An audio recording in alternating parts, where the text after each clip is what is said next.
It's hard to properly express hatred. In comparison to the choking fire in your chest that real hatred sparks, the word hate just feels diluted and tame.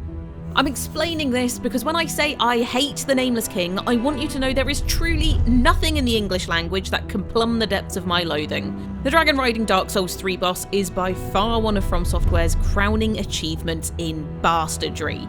So when he turned up in the reveal trailer for Elden Ring Nightreign, my heart plummeted. But I can't say I was entirely surprised. After all, From Software has mastered the art of smartly recycling its bosses, and loath as I am to admit it, there are few bosses worthy of a comeback as the Nameless King.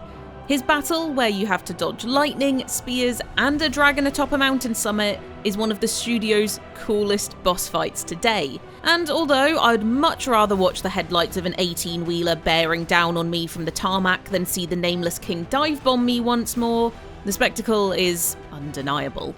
His return also suggests that in Elden Ring Nightreign, From Software will spend 2025 doubling down on one of its guiding philosophies. If something is cool, do it again. As anyone who's killed their fair share of tree sentinels and Erdtree burial watchdogs will attest to, Elden Ring is no stranger to recycling its bosses. These reused battles tend to take place in optional areas of the game, and if you're lucky, make slight tweaks to the original fight, the classic being, oh great, now there's two of them. Done poorly, this would dilute the identity of each fight.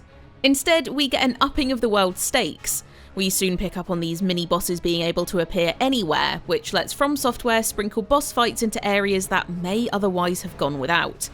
For the most part, these bosses also tend to be optional, which means that the core journey from stepping into Limgrave to the rolling credits largely flows from one unique boss fight to the next.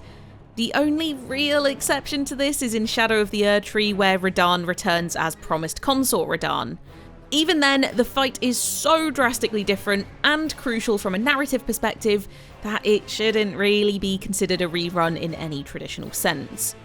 Though Elden Ring is From Software's boldest shot at repetition by design, it's something the studio has played with since the days of Dark Souls' Black Knights.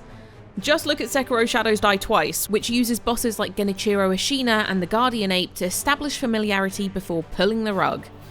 I understand why some players don't enjoy returning bosses as much, but I disagree with those who label it as lazy, particularly for Elden Ring's dungeons and open world areas. I can only imagine how challenging it is to keep the scope of a huge game like Elden Ring feasible, and in many cases the alternative to a repeating mini-boss is that there would be no bosses at all. If the cyclical nature of Elden Ring Nightreign gives From Software the room to dabble in wider comebacks, I'm all for it. Is that the first Dark Souls' centipede demon I spy in the trailer? Will we see Father Gascoigne elbow drop Moog from the top rope? Hell, let's scare everyone with a shield by bringing back Genichiro for round 4. If we're going big on the Battle Royale mechanics, yes, you do fly into the map and have to avoid a shrinking circle, then why not go full on Fortnite and make it the who's who of Soulslikes? I don't want Nightreign to awkwardly force its way into the same circles that From Software's other games already dominate. I'd much prefer it uses its black sheep status to celebrate the studio's rogues gallery of bastards. Before Nightreign's reveal trailer, I didn't think I'd ever be happy to see the Nameless King again. But, and I say this through gritted teeth, it is incredibly cool to see him free of Archdragon Peak.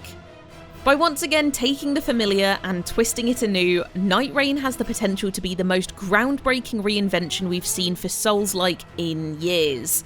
That alone makes Nightreign worth counting down the days for. But it also solves a question that's been hanging over From Software since Elden Ring's vast mainstream success. How do you follow up one of the best single-player games of all time? It's simple. You don't. But what do you think? Which bosses are you hoping to see in Nightreign? Are there any you really don't want to appear?